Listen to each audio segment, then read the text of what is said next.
Ay, ang laki. Malaki siya. Ang problema, may na ano na siyang ipin. Nakaano na sa Oh. Hindi ito melanoma, hindi ito squamous cell carcinoma. Yung melanoma, from the word melanin sa balat, yun. Oo. Ang tawag namin dito is epolis.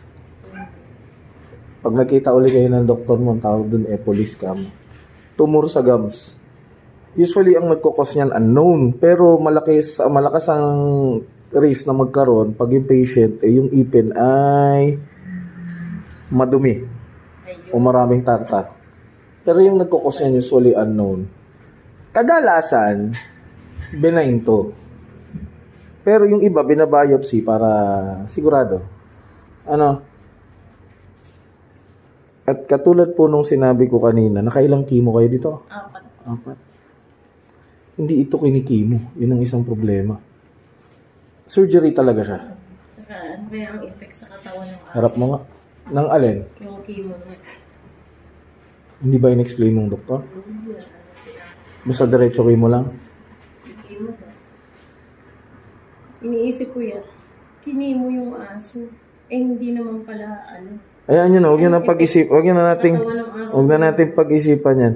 Usually, pag nag-chemo is humihina yung pasyente, nausea, lahat. Yung iba, nagkakaroon ng liver problem, pero sa aso mo, hindi naman. Tulog lang ang tulog to. Hindi naman nagsusuka. Ang isang solusyon lang dito is surgery. Kaso ang problema, ang laki na, pero kaya naman to ayusin.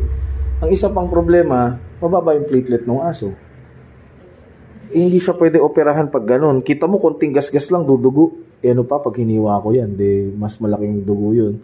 Kailangan ayusin yung platelet muna niya. Pag platelet kasi mababa, malabnaw dugo, kahit saan pwede duguin. Nakakakain siya. Opo. Kumakain naman, matakaw pa kayo. Oo. Okay naman yung dugo niya eh. Yung platelet lang talaga ang problema. Kung okay yung platelet neto, kahit i-schedule natin this week yung surgery.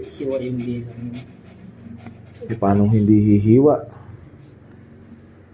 Kawawa naman si Pepper. Ayusin na lang kita.